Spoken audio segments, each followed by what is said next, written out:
Vamos centralizar aqui. Tá. Okay. Olá, uma boa noite para todos e para todas que estão ouvindo e participando dessa live, a análise do primeiro turno das eleições 2020. Quero acolhê-los, acolhê-las, desejar uma boa noite, tá? Inicialmente, fazer alguns agradecimentos, né? Essa conversa, essa live, é uma promoção do Núcleo de Estudos Sociopolíticos da PUC Minas e Arquidiocese de Belo Horizonte, juntamente com o coletivo de Fé e Política, também na Arquidiocese de Belo Horizonte, e o setor social e político da região episcopal Nossa Senhora da Esperança, todas as instituições ligadas à Arquidiocese de Belo Horizonte. Sabemos que outras instituições também estão retransmitindo essa nossa conversa nessa noite. Eu queria agradecer a todos os parceiros, quero agradecer também aqui ao Ânima PUC Minas, que também nos ajuda nessa parceria, e a jornalista Janaína Gonçalves, que, além de trabalhar na divulgação, é também a responsável pela transmissão dessa nossa conversa. Tá? Quero, logo de início, apresentar para vocês aqui, tá, do meu lado, o querido amigo jornalista Carlos Lindenberg. O Carlos é muito conhecido aqui nas Minas Gerais, mas como a nossa conversa é transmitida para todo o Brasil, eu vou rapidamente fazer uma pequena apresentação dele. Né? O Carlos tem um longo histórico no jornalismo mineiro e nacional. Né? O Carlos Lindenberg já trabalhou em revistas, emissoras de TV e rádio de todo o Brasil. Né? Então, se eu fosse falar dessa carreira dele, eu ficaria aqui uma boa parte do nosso tempo para apresentá-lo. Né? Mais recentemente, o Carlos tem se destacado como um analista político também, porque sempre cobriu a questão da política. Né? Hoje ele trabalha na Rádio Itatiaia, tem lá uma coluna diária, ele também trabalha na TV Bandeirantes, no Jornal Metro, e tem o blog do Lindenberg, uma excelente fonte de comunicação e de debate político, que eu aconselho a todas e todos, né, para que de vez em quando dê uma olhadinha lá. Se a gente quiser saber de notícias quentes aqui das Minas Gerais e do Brasil, e bastidores, inclusive, da política, com comentários exclusivos do Carlos, esse material está todo disponível lá no blog do Lindenberg. Tá? Cuidado que é blog do Lindenberg, porque se vocês colocarem blog do Lindbergh, vai aparecer dos dois senadores lá do Rio. Né? Só ter esse cuidadozinho aí também na hora de fazer essa procura. E também eu tenho a alegria de ter o Carlos, mais recentemente, como companheiro da nossa comissão de Justiça e Paz da Arquidiocese de Belo Horizonte. Né? O Carlos é um dos jornalistas, né, referenciais que acompanha a nossa comissão, juntamente com a Berta Macarum, que é outra jornalista, né, Carlos, da melhor qualidade, e que também faz parte da nossa equipe. Queria cumprimentar inicialmente, desejar uma boa noite para você e bem-vindo aqui à nossa sala de conversa, Carlos. Olha, Robson, é um prazer enorme estar conversando com você. Você é uma pessoa muito articulada politicamente, muito articulada socialmente, né? E, ultimamente, fazemos parte da Comissão de Justiça e Paz da Arquidiocese de Belo Horizonte. Isso, para mim, é motivo de muita alegria e de muita honra, de forma que a gente está junto aí nessa caminhada, né, observando o dia a dia da nossa política. Eu sou, há muitos anos, como você disse agora há pouco, um observador da cena política, né? Tenho trabalhado há muitos anos, tenho um livro sobre isso, aliás, 2 sobre isso, sobre política, né? Enfim, é um prazer estar com você nessa live, discutindo os assuntos mais atuais, mais pertinentes a todos nós, dos bastidores, inclusive, da política tanto mineira quanto da política nacional. Obrigado, Carlos. Eu queria, então, dar um recadozinho para quem está acompanhando essa transmissão. Você pode participar de duas formas. Primeiro, mandando comentários, que a nossa editora Janaína vai exibi-los ao longo da conversa. A gente pede para que o comentário seja frases curtas, né, para que eles possam aparecer aí. Eu até estava brincando com o Carlos, que é bom que seja uma frase curta, mas que nunca seja uma frase grossa, porque é claro que nós teremos uma atenção para que esse momento de conversa seja um momento de conversa civilizado e educado, e às vezes política pode despertar algum tipo de paixão, né? Então, participe com a gente durante a transmissão, mandando seus comentários, né, as suas opiniões. Mas também você pode mandar perguntas, que no finalzinho nós teremos um pequeno tempo para responder algumas das perguntas que vocês irão mandar para a gente durante a transmissão. Então, comentários pequenos serão disponibilizados ao longo da transmissão. Perguntas ficarão mais para o final. Então, Carlos, vamos começar o nosso bate-papo aqui. Avaliando esse primeiro turno das eleições 2020. Há quase que um consenso, né, entre, digamos assim, os analistas políticos, de que esse primeiro turno ele se caracterizou por uma retomada do espectro político mais conservador, né, que nós tivemos depois de uma eleição muito polarizada em 2018, né, que, digamos assim, os temas apareceram com muita radicalidade, que agora o eleitor parece que, mais preocupado com o cotidiano da sua cidade, resolveu pensar um pouco mais nos problemas locais e menos, talvez, em questões ideológicas. E isso, talvez, tenha resultado numa grande quantidade de eleitos do partido do campo do centro e da direita, né? Não somente, mas desse campo principalmente, né? Eu queria até fazer uma ilustração, dando como exemplo o seu conterrâneo, o prefeito de Montes Claros, né? Que eu acho que talvez é um caso emblemático, Humberto Souto, né? É um senhor de mais de 80 anos, que não saiu de casa para fazer campanha, até porque não podia, né, pelo condicionante da idade, né, que fez uma administração, digamos assim, razoável, cuidou bem da cidade, da pandemia, e que teve 85% dos votos praticamente com a maior tranquilidade, né? Como é que você analisou esses resultados do primeiro turno, Carlos? Olha, vamos pegar pelo exemplo inicial de Montes Claros, né? Cidade que eu conheço bem, né? E o que aconteceu? O Humberto Souto, que tem uma longa trajetória política, né? Humberto foi vereador em Montes Claros, foi deputado estadual, foi deputado federal, foi ministro do Tribunal de Contas da União, foi presidente do Tribunal de Contas da União, e o sonho da vida dele era ser prefeito de Montes Claros. Tentou já uma vez, enfim, se elegeu prefeito, fez uma administração muito mais obreira, muito mais urbanística do que voltada para outros aspectos da vida cotidiana da cidade, e conseguiu essa vitória expressiva, né?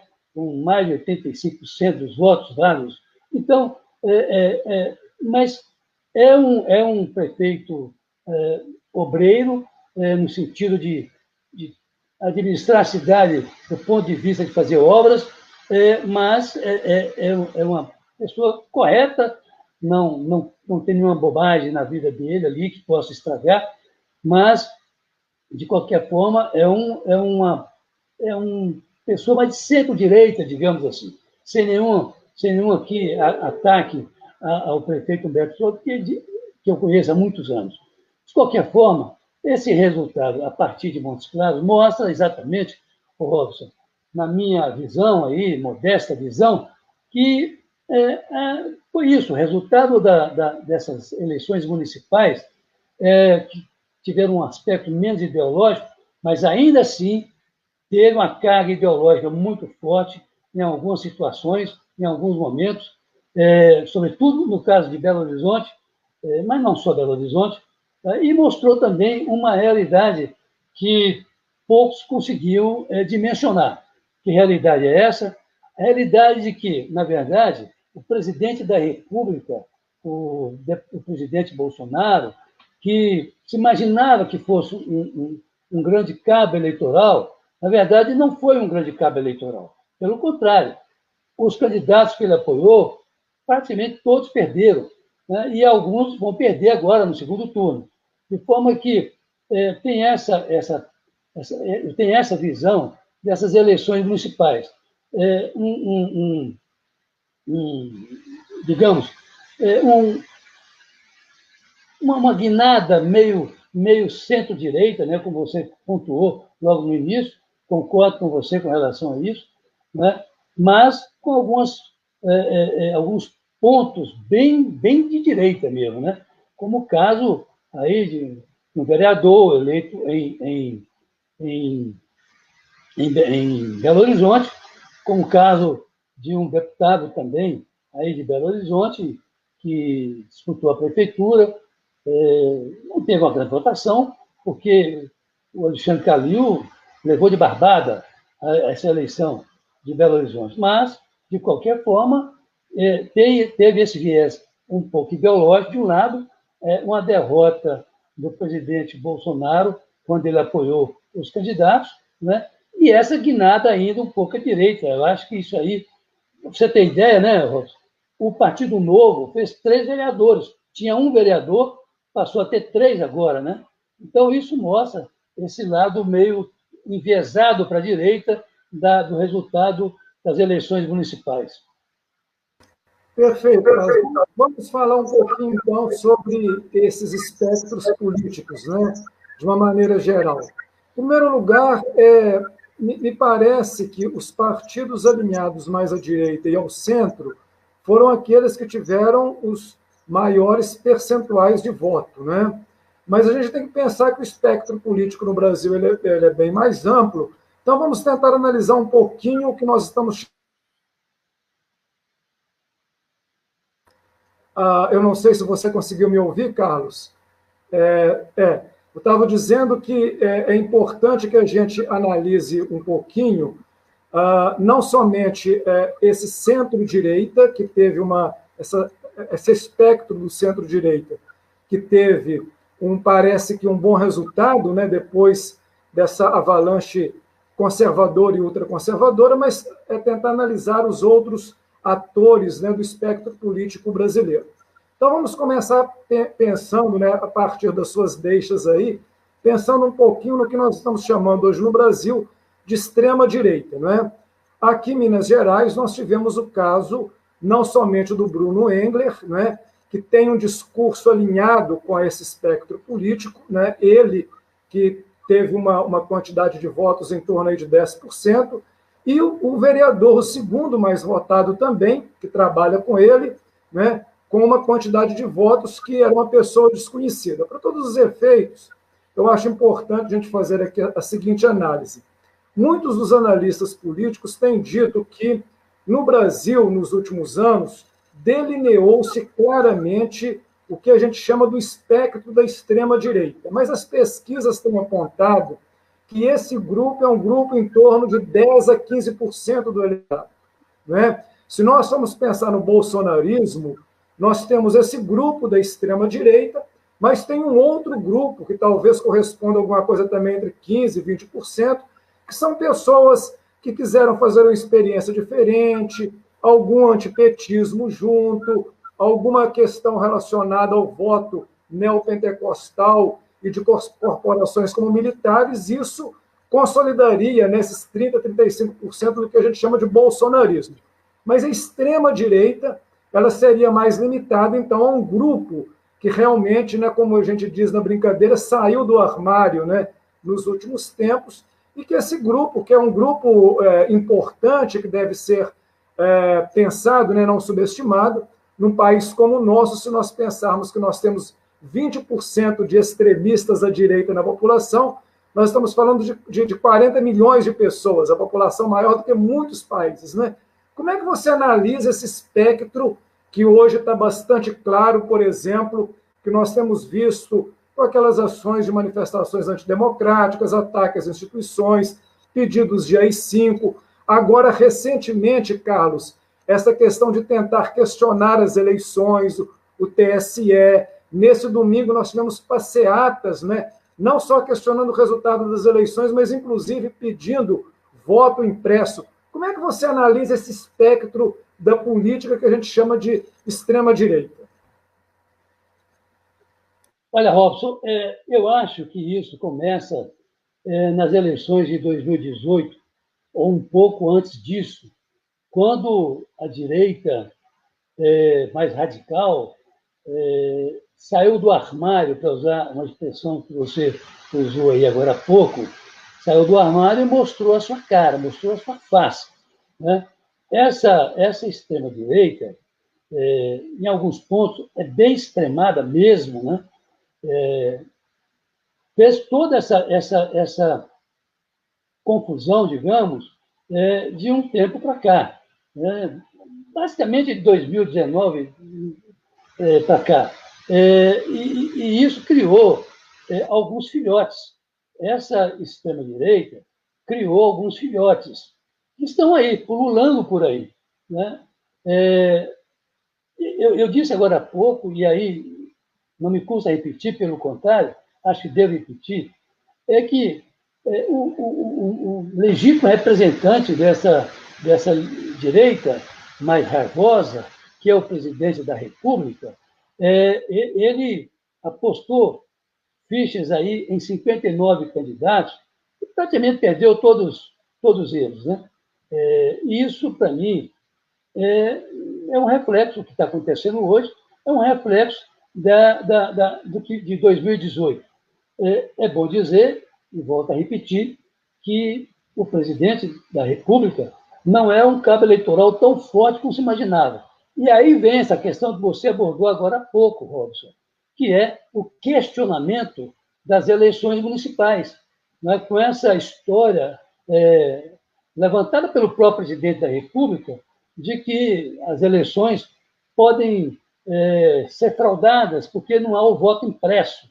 E aí vem essa velha discussão, que não é de hoje, de querer voto impresso. Aliás, não é de hoje, em parte, porque, na verdade, o presidente da República atual ele se elegeu por várias vezes deputado federal sem sequer questionar a legitimidade do seu mandato ou o resultado das urnas. Em nenhum momento isso foi discutido.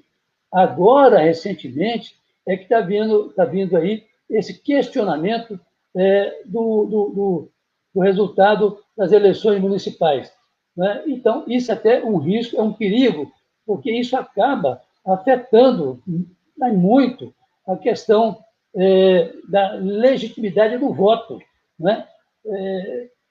Aliás, é bom que se diga aqui também, Robson, que o voto eletrônico, que foi implantado definitivamente no Brasil em 1996, né, ele veio exatamente para acabar com a fraude eleitoral.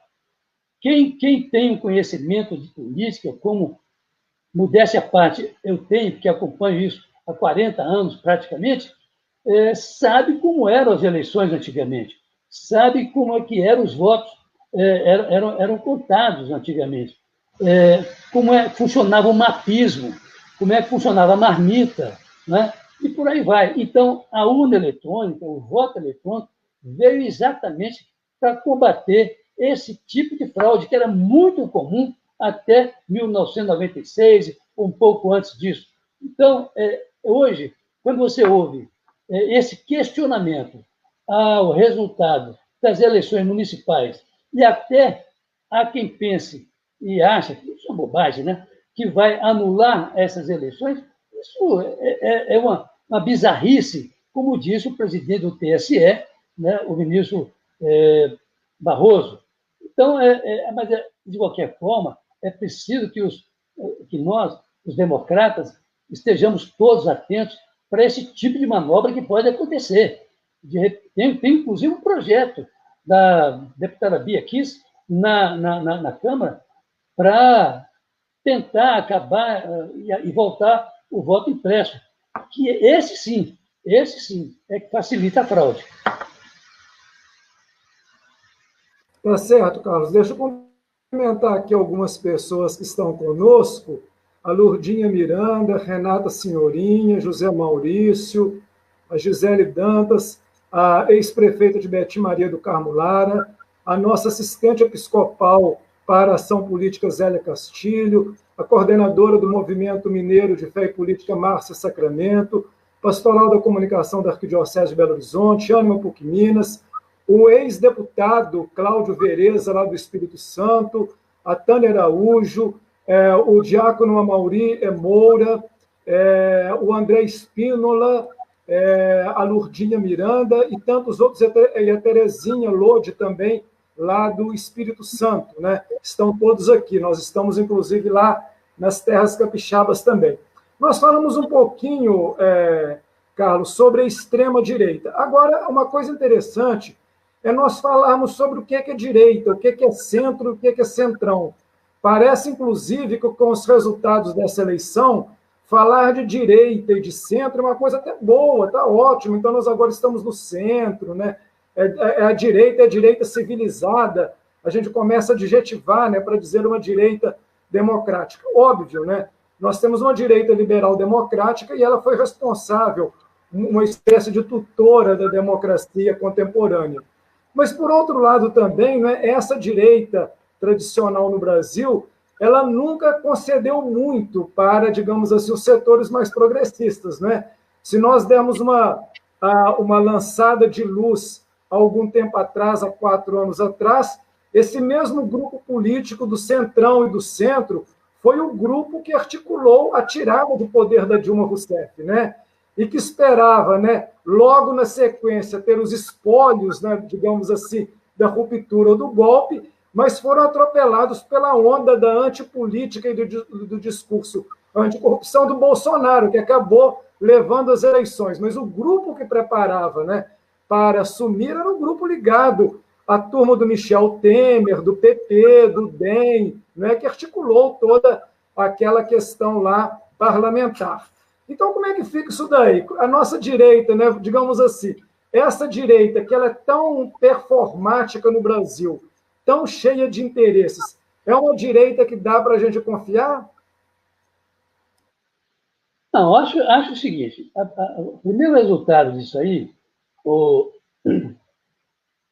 Robson, aliás, eu quero dizer aqui, dar uma mensagem aqui àqueles que estão nos assistindo, né, que sejam bem-vindos. Mas, retomando aqui o assunto, Robson, o que acontece é que nós estamos com essa direita aí, que é conhecida, acabou de sair do armário, a gente sabe agora quem é quem, né? Temos aí a esquerda conhecida, mas temos aí agora uma coisa que, de certa maneira, amainou um pouco aquela crise política tão intensa que nós vivemos até 3, 4, 5 meses atrás, que é a chegada do Centrão ao poder. O Centrão veio aí, a gente fala Centrão, que é um grupo aí de 240 deputados federais, né, que compõem e ajudam a compor a base de apoio do presidente Bolsonaro. Então, o Centrão, ele chegou com uma espécie de guarda-chuva para o atual governo, para especialmente o presidente Bolsonaro. Com isso, nós tivemos dois reflexos, digamos. Primeiro, é que o presidente Bolsonaro, que era capaz de sair às ruas, quase que liderando manifestações contra o Supremo Tribunal Federal, contra o Congresso Nacional, a partir do instante em que o Centrão foi anexado à tropa de choque dele, ele não precisou sair fazendo essa pregação tão ostensiva e tão antidemocrática como ele vinha fazendo. De outro lado, né, ele acaba ganhando um guarda-chuva, uma espécie de capa de proteção, porque o Centrão nada passa pela Câmara atualmente, ou daqui para diante, se não for de comum acordo com o Centrão. É evidente que o Centrão não está lá por acaso. O Centrão está lá para barganhar, porque é o grupo mais fisiológico que nós sabemos. Não foi por acaso que ele foi criado lá atrás por Eduardo Cunha, então presidente da Câmara dos Deputados. Ele foi criado exatamente para isso, para barganhar, para tomar coisas do governo, do executivo.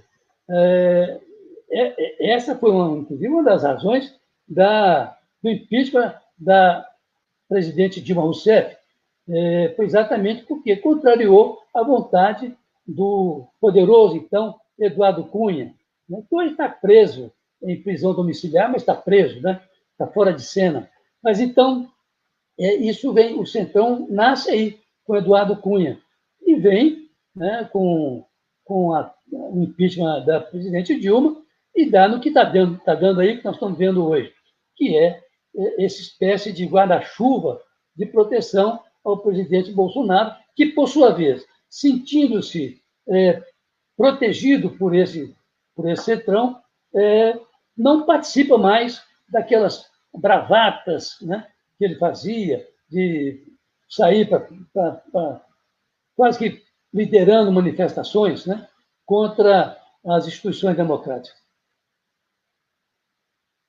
Bom, vamos falar agora um pouquinho das esquerdas, né? Havia uma espécie de canto de sereia, por assim dizer, de alguns segmentos, né, principalmente da mídia, dizendo que depois de 2016, que houve, né, todo um processo de declínio desse campo, e com a assunção dos grupos mais conservadores em 2018, que a esquerda estava praticamente eliminada do cenário político no Brasil. E o que nós vimos é que, primeiro, que nós temos uma esquerda viva, né, não somente com a eleição de grupos, né, de grupos identitários ligados ao PT, PSOL, PSB, PDT, inclusive a Duda, né, que é uma transexual aqui de Belo Horizonte, mas, fundamentalmente, agora, das 54 cidades que vão disputar o segundo turno, nós temos 17, né, disputas com PT e PSOL, nas cidades médias e capitais, né? Destacando, obviamente, São Paulo, com Boulos do PSOL, e Belém, né, com Edmilson, destacando, por exemplo, o PT em Vitória do Espírito Santo, também, né? E aqui em Minas Gerais, por exemplo, das 4 cidades que terão segundo turno, Governador Valadares, Contagem, Uberaba e Juiz de Fora. Nós temos 2 candidatas do PT, inclusive, liderando a disputa, e as outras 2 cidades, 2 candidatos mais do centro e da direita. Como é que você, com esse cenário, analisa a performance da esquerda? É claro que parece que hoje o PSOL ele desconectou um pouco do PT, e está hoje já tentando também um voo mais autônomo. Como é que você vê esse quadro? Olha, Robson, eu vejo o seguinte, quer dizer, diante desses números que você citou aí, né, em que há candidatos da esquerda disputando com o pessoal da direita, etc., eu vejo o seguinte, vamos retroagir um pouco para discutir o seguinte, o que houve, né, lá atrás, quando a presidente Dilma Rousseff sofreu o impeachment, né? Antes disso, é preciso atentar para um detalhe, né? Que o presidente Lula, então o ex-presidente Lula, na verdade, ele foi impedido, né, de disputar a eleição, condenado que foi pelo Sérgio Moro, que o tirou da eleição, né, e ele teve que lançar o Fernando Haddad, que perdeu para o Bolsonaro. Então, vem daí essa questão mais profunda. Bom, de lá para cá, o que eu percebo é o seguinte, as pessoas costumam dar hoje uma cara nova para a esquerda, né? Para a gente ficar nesse campo aí.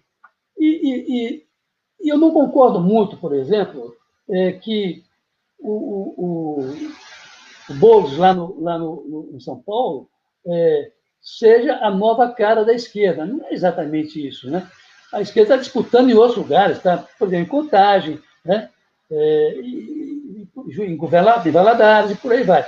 Então, eu me recuso a ver essa coisa muito assim, a esquerda perdeu inteiramente o sentido do jogo. Não acho que não é bem assim.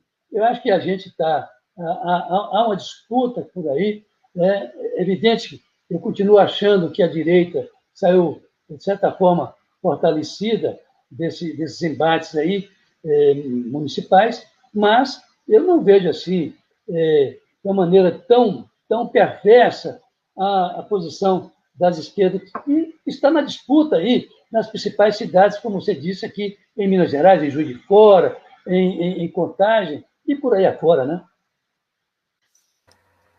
Certo. Carlos, vamos falar um pouquinho aqui, rapidamente, né, sobre questões mais internas.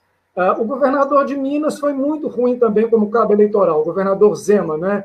Aquilo que se apresentou como novo, a novidade, a gestão, né? Parece que hoje o Novo praticamente disputa uma única prefeitura no segundo turno, que é em Joinville, lá em Santa Catarina. Isso é a primeira questão, é essa liderança. Eu estou fazendo essa pergunta porque é claro que um que ganhou e que muito provavelmente se cacifou para a disputa do governo de Minas em 2022 é o prefeito de Belo Horizonte, né, que conseguiu, primeiro, ter um amplo espectro de aliança política, que vai do centro para a direita e do centro para um pouco para a esquerda. Estou falando do Alexandre Calil, mas é muito interessante que a gente percebe que nós temos ali nessa composição político-partidária, mais de centro e de direita, antigos membros do Tucanato Mineiro.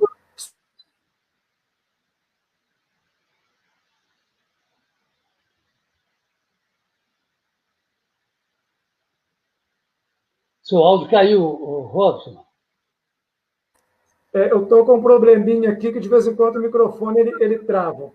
Mas eu estava dizendo que há quando a gente analisa, no caso, as eleições aqui de Minas Gerais, né, nós observamos o problema do Zema, que não foi um cabo eleitoral eficiente, né, mas, por outro lado, desperta agora uma nova liderança, que é o prefeito de Belo Horizonte, né, o Alexandre Calil.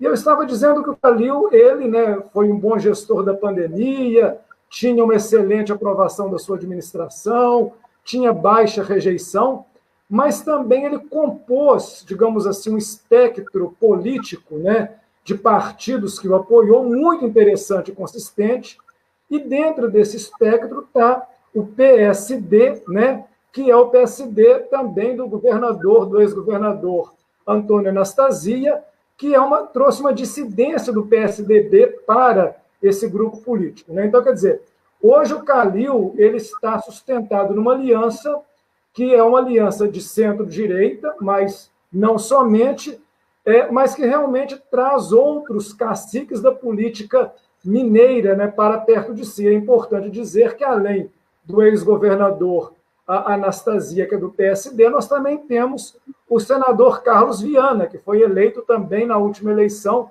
do mesmo partido. Como é que você analisa um pouco o fenômeno, digamos assim, Calil, e fazendo uma prospecção para o governo de Minas? Olha, Robson, eu acho que a vitória esmagadora do Calil aí no primeiro turno deu a ele uma condição excepcional para, quem sabe, disputar aí o Palácio da Liberdade numa próxima eleição.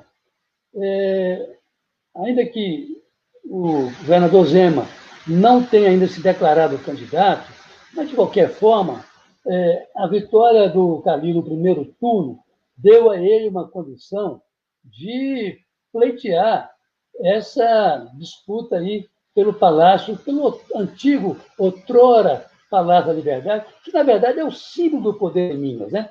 Esse negócio de cidade administrativa é uma coisa meio abstrata, digamos, né?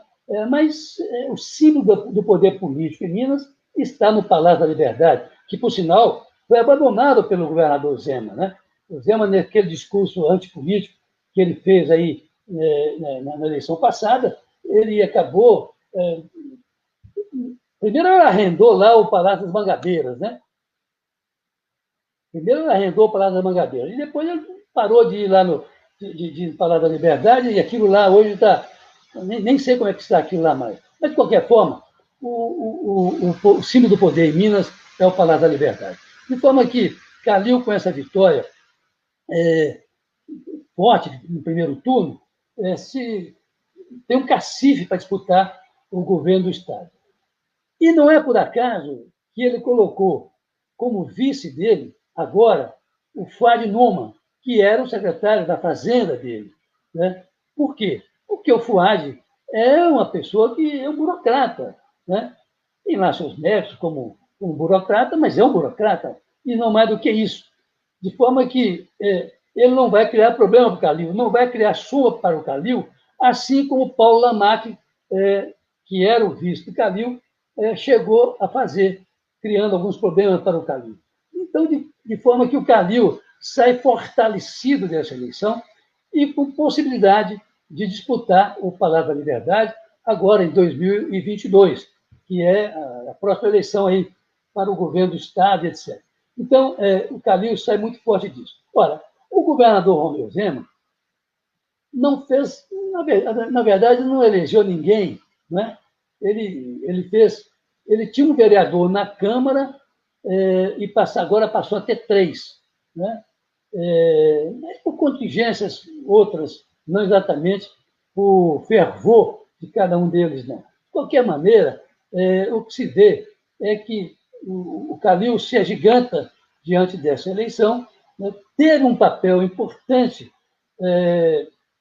na condução da pandemia, se colocando, inclusive, contra a orientação do presidente da República, Jair Bolsonaro, né, tomando decisões guiadas, digamos, pelo que eles chamavam aí pela ciência, né, e não pela bobagem da cloroquina, etc., de maneira que ele teve essa posição muito firme durante a pandemia, né? Ele tem um carisma também muito forte, né, o Robson? É uma figura carismática. Pode-se discordar dele de uma série de coisas, né? Ele tem problemas sérios pela frente aí. Claro que tem problema.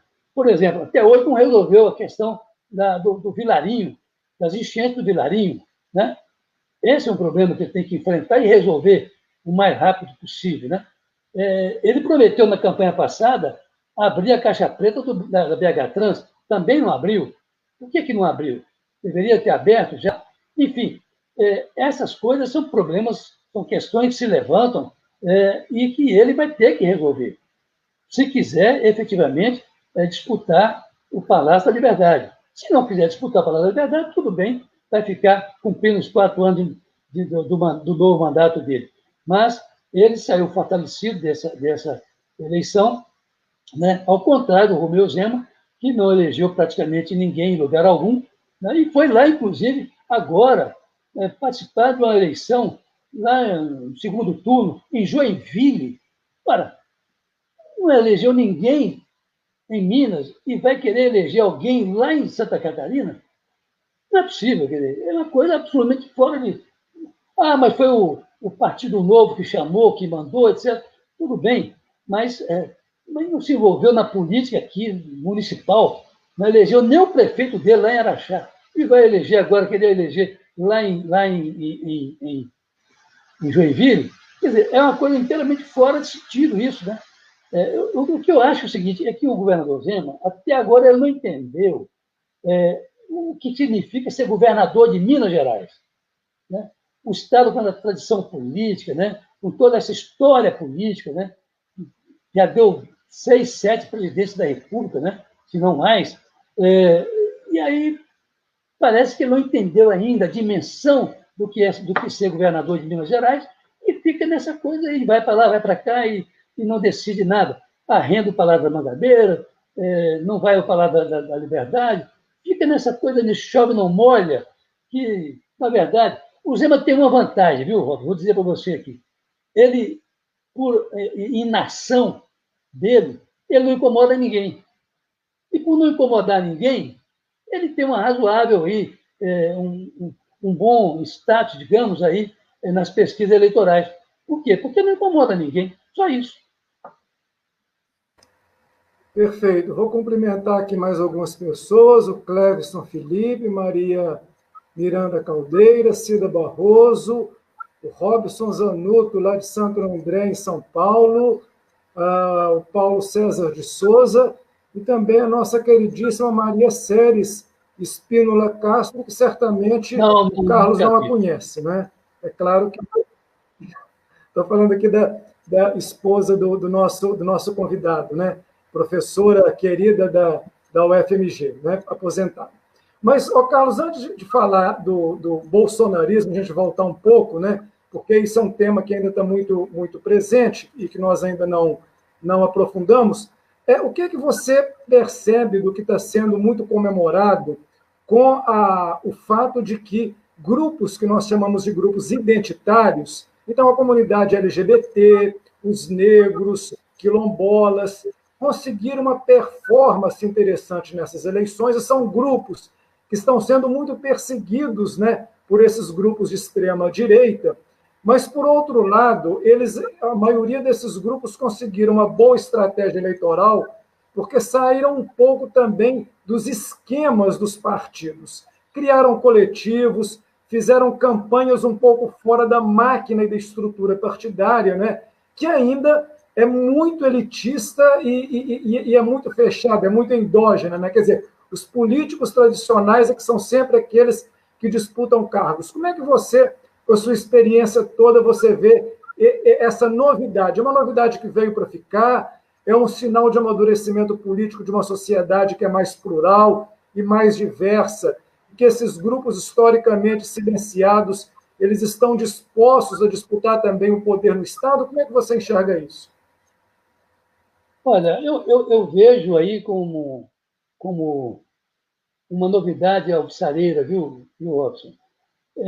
Esses grupos se organizando coletivamente, não é? E atuando, em boa parte deles, mas não todos, fora das estruturas partidárias, né? Criando coletivos, associações, etc.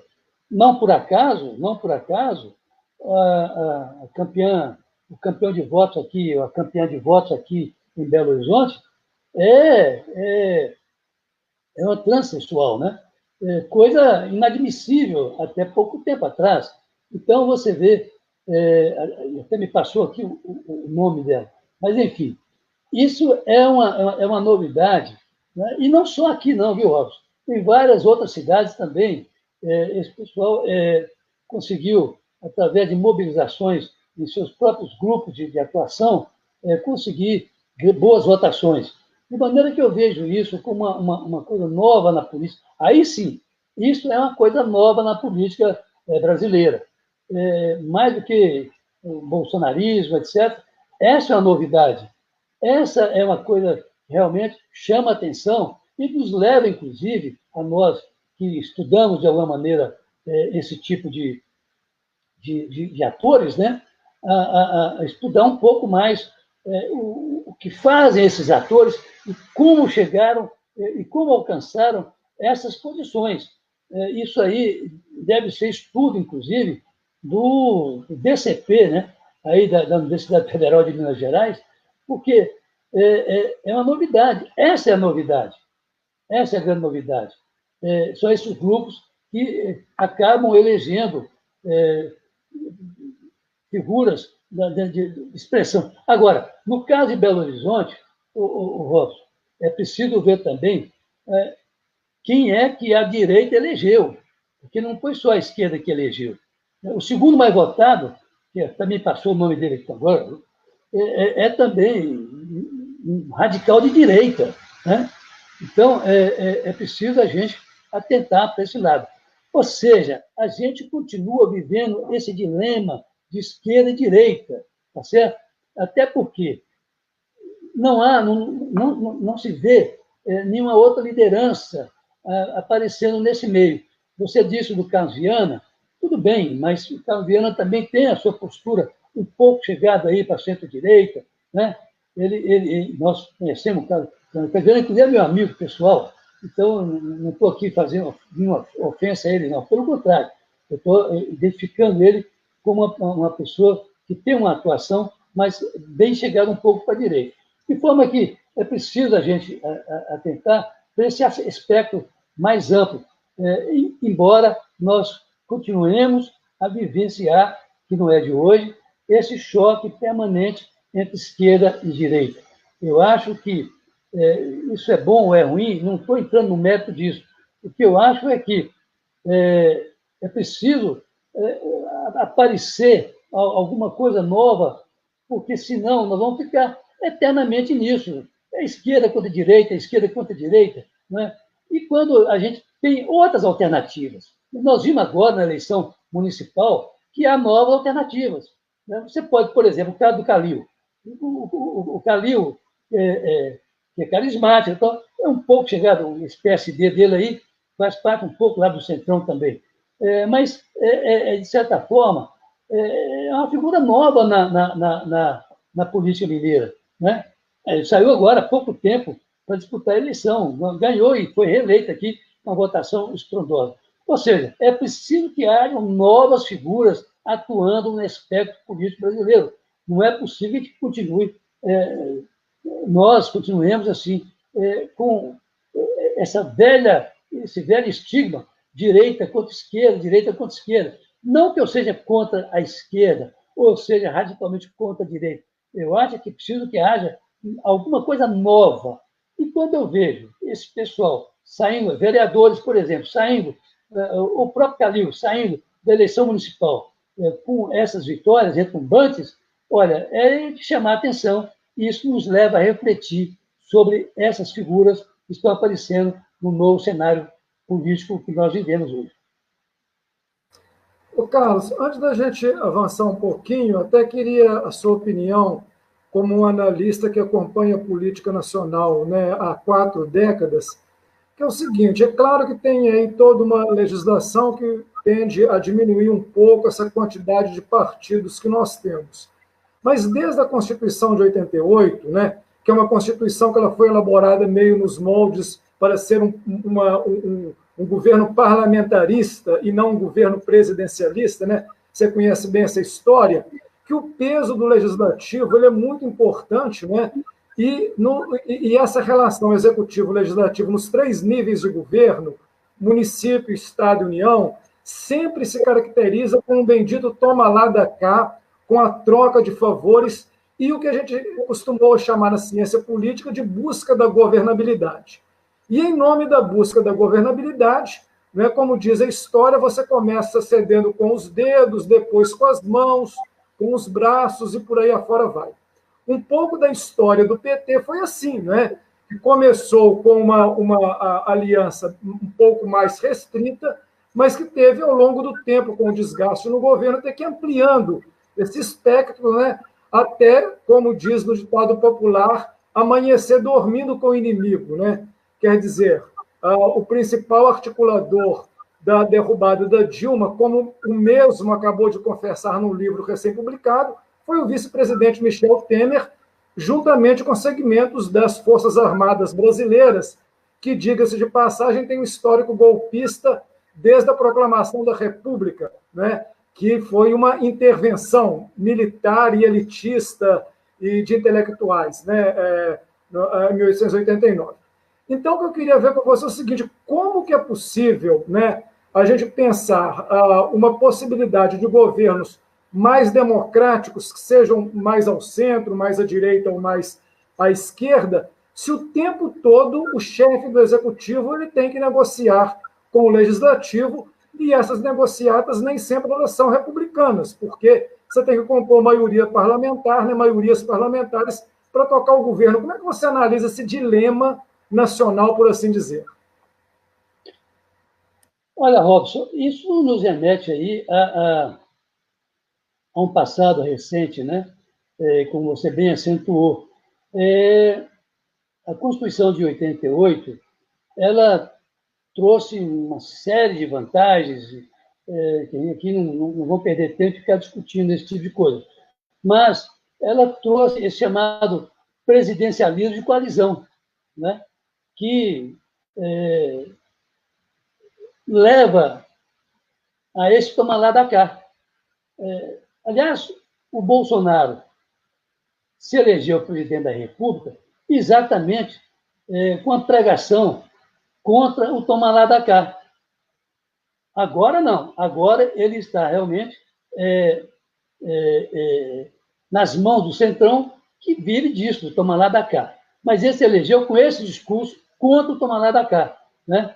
Então, é preciso que, na verdade, apareçam, e aí eu vou repetir o que eu estava dizendo, Robson, apareçam novos atores, novas lideranças, para quebrar esse tipo de coisa.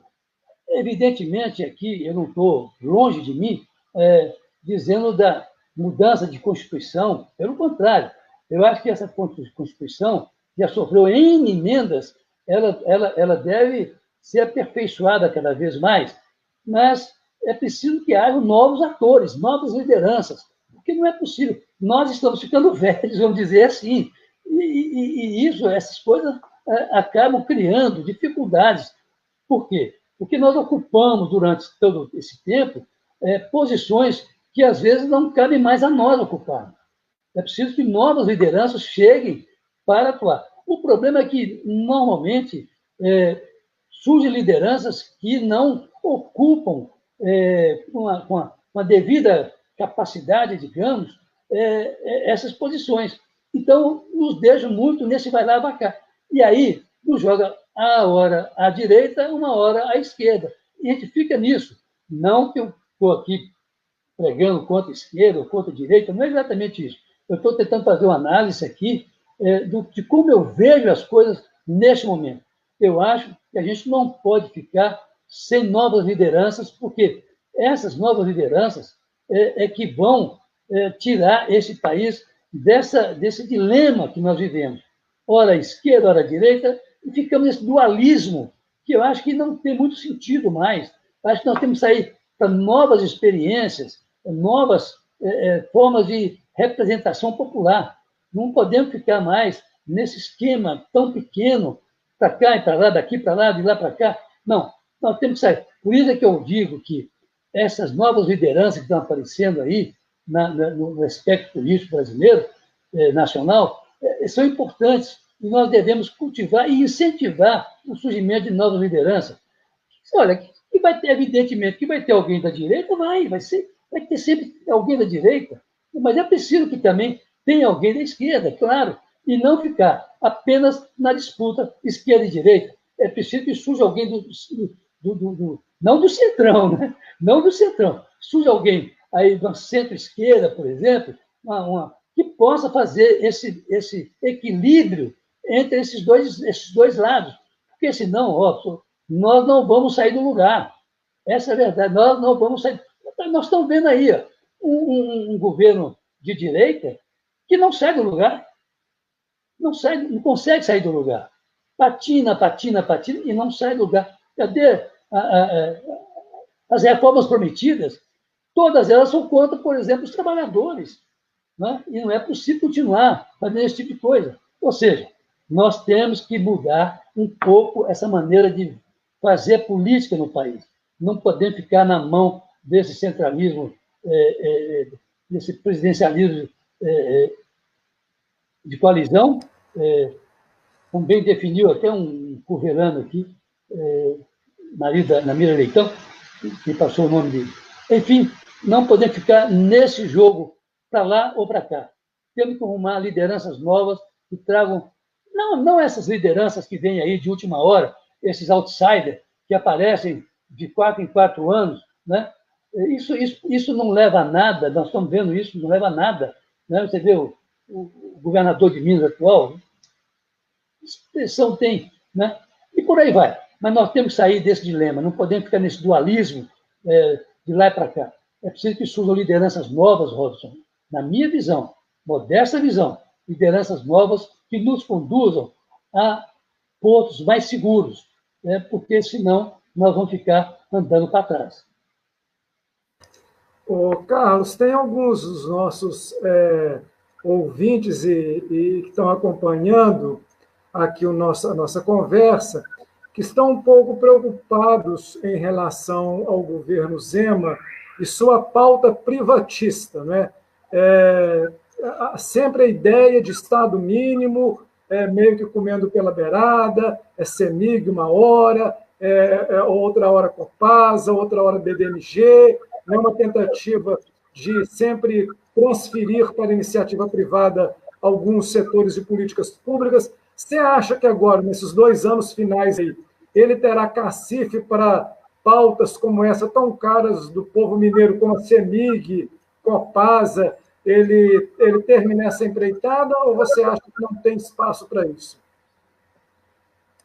Olha, o Zema tem um problema sério aí, que é um problema que ele acha que é novo, mas não é. É um problema antigo, que é o problema de fluxo de caixa do governo dele, né? Então, ele tem esse problema financeiro, ele precisa resolver isso. E a maneira que ele acha de resolver isso, até por uma questão, provavelmente uma questão ideológica, né? É privatizar, vender. Vender a Copasa, vender a CEMIG, como está vendendo agora o Nióbio de Araxá, né? Então, essas coisas, realmente, eu acho que isso, ele vai se dar mal com isso. Por que vai se dar mal com isso? Porque na Assembleia Legislativa, por onde tem que passar essas coisas todas, já há uma certa resistência a esse tipo de política privatista do governador Romeu Zema. O Romeu Zema, ele é tinhoso, viu, Robson? Ele não é bobo, não, viu? Ele não tem nada de bobo. Há pouco tempo ele fez um negócio aí, em vídeo, dizendo que ele faz a própria comida dele, que ele come ovo com arroz, coisa e tal. Isso é malandragem pura, viu? Isso é uma coisa muito típica do político mineiro do interior. De maneira que essa privatização que ele está tocando à frente, eu acho que ele não vai conseguir passar isso facilmente, não. Ele pode até vender a questão do Nióbio de Araxá, ele pode até vender o Nióbio, não a mina do Nióbio, mas uma parte do Nióbio ele pode vender, deve vender. Eu acho que vai vender. Mas ele não vai conseguir privatizar a CEMIG. É muito difícil privatizar a CEMIG. É muito difícil privatizar a Copasa. O que ele tem que fazer é se compor. Ele que pediu voto para o Bolsonaro, por exemplo, ele precisaria conversar com o Bolsonaro para ver se consegue aliviar a situação de caixa do governo dele. Por que não vai lá conversar com o Bolsonaro sobre isso? Né? Porque o Paulo Guedes não vai deixar, simplesmente. O Paulo Guedes, que é o czar da economia, não vai deixar ele ir lá tomar alguma coisa do governo Bolsonaro. Mas ele que pediu o voto para o Bolsonaro aqui em Minas Gerais, ele iria lá e conversar cara a cara com o Bolsonaro sobre isso. Né? Agora mesmo nós temos um problema sério aqui, que ali a região de Furnas, né? São 43 municípios, se não me engano, ali que vivem do turismo, ali da caça, da pesca, enfim, da pesca, ali em Furnas, né? Naquela usina multiuso de Furnas. Muito bem, o lago está secando. O lago está secando. E cadê o governador? Para chegar lá, bater na mesa e dizer, olha, espera aí, nós temos que resolver isso, não pode. Está secando o lago de Furnas, né? O que eles chamam de o mar de Minas. Não há mar nenhum, porque, na verdade, vai secar. E o governador não toma uma decisão forte com relação a isso. Eu estou citando aqui um exemplo muito, muito especial, muito particular, digamos, porque, na verdade, a coisa é muito mais ampla. Né? Essa questão da questão financeira do Estado é muito mais ampla. Ele tinha que conversar com o Zema e há meios para isso. O país tem condição, o Estado Nacional tem condições de resolver o problema de caixa do governo do Estado, mas não. Só quer resolver se ele vender para a iniciativa privada. Ora, aí vai ser difícil, porque ele não vai conseguir passar, por exemplo, a venda da CEMIG lá na Assembleia Legislativa de Minas Gerais. Não vai mesmo. É muito difícil, eu diria quase que impossível, Robson. Perfeito. Nós já estamos caminhando para o fim, Carlos, mas eu queria ainda aproveitar um pouquinho da sua companhia porque é o seguinte, não obstante todo esse cenário que nós estamos analisando aqui, o fato é que nos 2 últimos anos nós tivemos um avanço muito forte e contundente em relação, por exemplo, a tudo que tem a ver com pautas antiambientais, né, quer dizer, destruição do meio ambiente, o retorno muito pujante de pautas e temas moralistas, principalmente no MEC, que é coordenado por um pastor, o Ministério da Família e dos Direitos Humanos por uma outra pastora. Nós temos, por outro lado, uma tendência muito grande de que corporações que têm interesse numa política ultraliberal de apoio ao Paulo Guedes continue, né, respaldando o governo, não obstante, né, tantas ações que são contra o meio ambiente, políticas públicas, né, eu estou falando tanto de grupos dentro das Forças Armadas, mas o chamado setor financeiro, que tem, digamos assim, o Paulo Guedes, o seu principal representante, né? A gente vê, por exemplo, grupos, setores do agronegócio. Então, quer dizer, a gente lembra, por exemplo, que no início do governo, o Bolsonaro, ele, por decreto, extinguiu uma centena de conselhos, através de portaria, destruiu políticas que estavam sendo construídas nos últimos 30 anos, e coisas dessa natureza. Como é que você vê esse cenário? Porque o que a gente tem a impressão é que nós vivemos uma situação que era tão desesperadora, tendo em vista os resultados da pandemia, aumento do desemprego, da miséria. Provavelmente o governo não tem caixa para continuar fazendo transferência de recursos, quer dizer, o cenário futuro ele não é muito promissor. Como é que você vê a situação política do Brasil daqui para frente? Porque se discute eleição, mas às vezes desconectado de todo esse cenário meio que dantesco, né? Como que você vê isso, né? Um governo que ele prima tanto na política externa, né, de se isolar, com discursos inclusive extremistas, quanto em relação à política interna, né, atuando para justamente contentar aqueles poucos grupos econômicos, financeiros que o apoiam. Como é que você vê essa realidade? Olha, eu acho alguma solução sobre isso, ou a respeito disso, Robson, vai vir de fora. Eu acho que a vitória de Joe Biden nos Estados Unidos vai causar algum problema aqui no Brasil. Vai causar o problema, não, vai resolver alguns problemas que nós temos aqui. Como você citou, por exemplo, as questões ambientais, né? Agora mesmo, eu estava vendo agora há pouco, um pouco mais cedo, um dos nomes indicados para o conselheiro de meio ambiente do Biden é um ex-candidato à presidência da República. Então, ele vai atuar muito fortemente nisso. E eu acho que isso vai jogar algumas luzes, vai resolver alguns problemas internos que nós temos, como, por exemplo, essa questão ambiental, que não é uma coisa tão simples, não, porque nós temos um governo que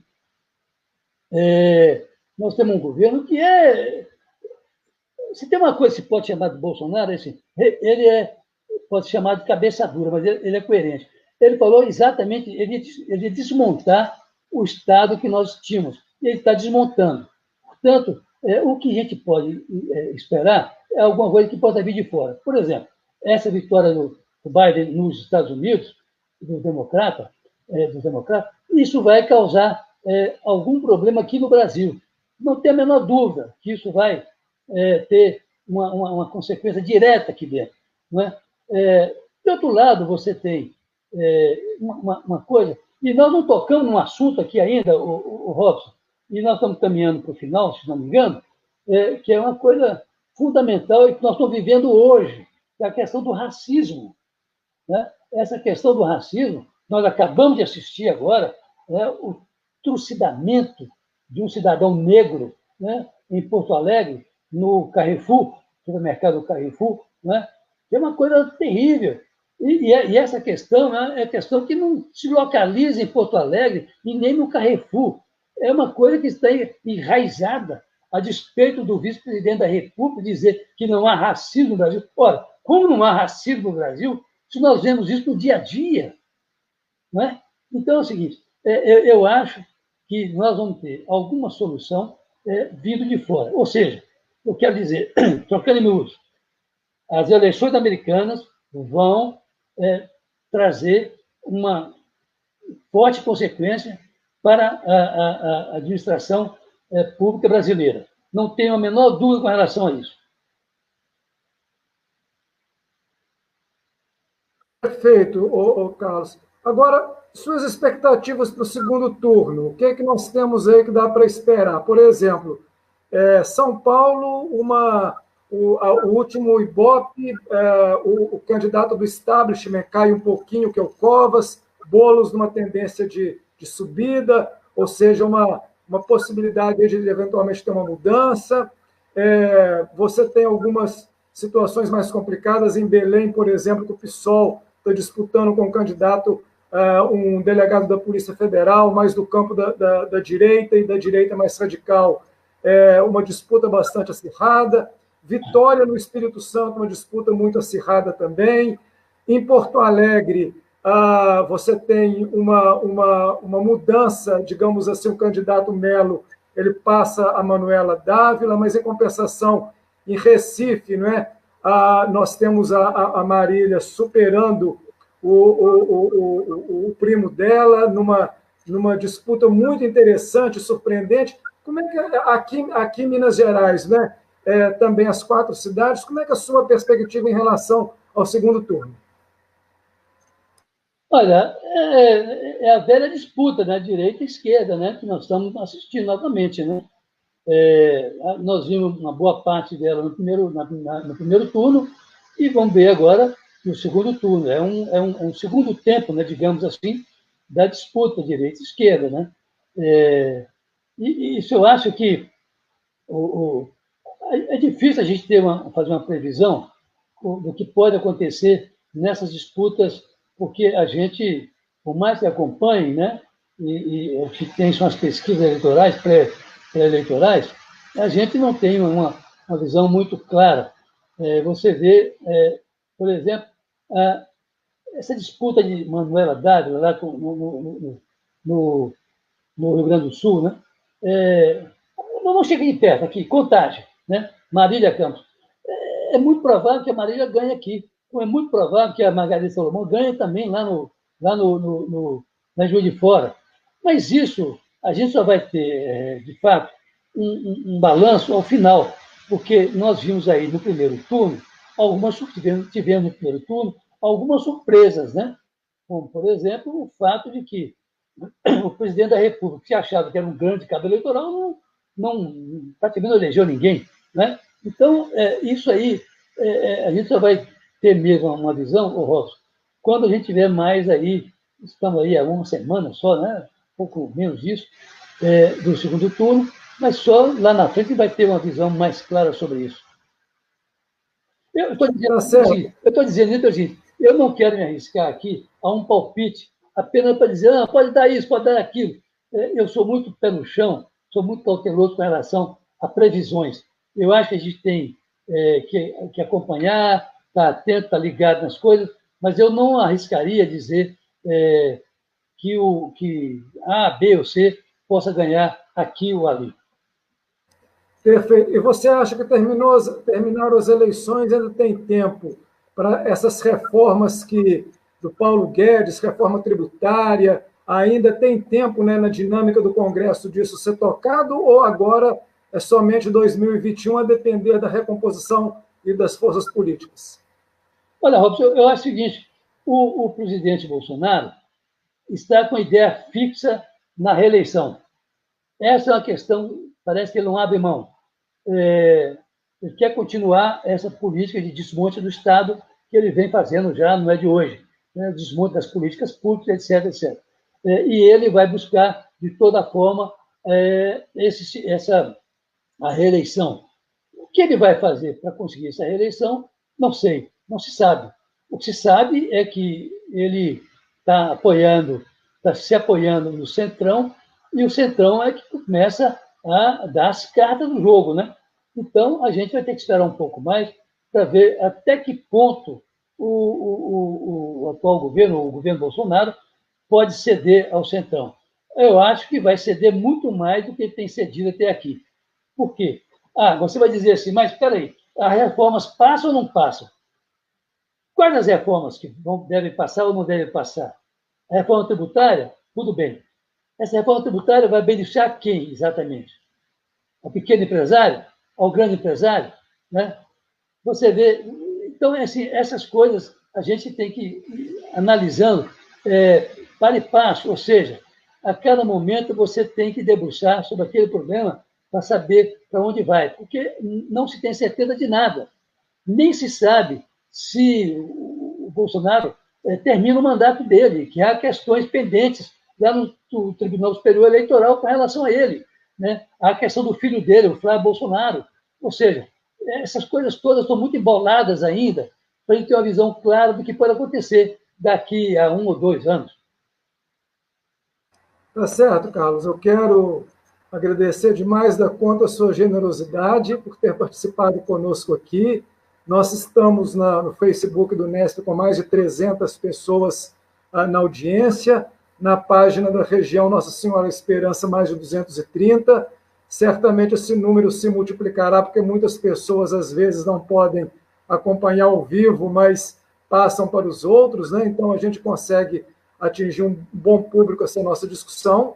Muitíssimo obrigado, né? Uma boa noite. Espero poder encontrá-lo, né, outras vezes, né? Porque sempre eu sou um telespectador seu no mundo político, com a Vivian Menezes, outra hora te ouvindo em alguma outra emissora, e de vez em quando a gente poder também ter um bate-papo aqui para a formação desse campo ligado à Arquidiocese de Belo Horizonte e à Igreja no Brasil, que também gosta de uma formação política através dessas análises de conjuntura. Muitíssimo obrigado e uma boa noite, Carlos. Muito obrigado a você, Robson. Um prazer estar com você, um prazer estar conversando com você. Você é bem articulado e é sempre um prazer estar. Quando quiser, me convoque, estarei sempre às ordens. Muito obrigado, boa noite. Tá certo, Carlos. Eu vou então terminar essa nossa conversa lembrando aqui da frase da Angela Davis: não basta ser contra o racismo, é preciso ser antirracista. E isso eu acho que é fundamental no contexto atual, como você bem lembrou. A todos e todas que nos acompanharam, uma boa noite e até uma próxima oportunidade. A Janaína, que ajudou na transmissão, muito obrigado. E até uma outra oportunidade, se Deus quiser. Boa noite para todos e todas.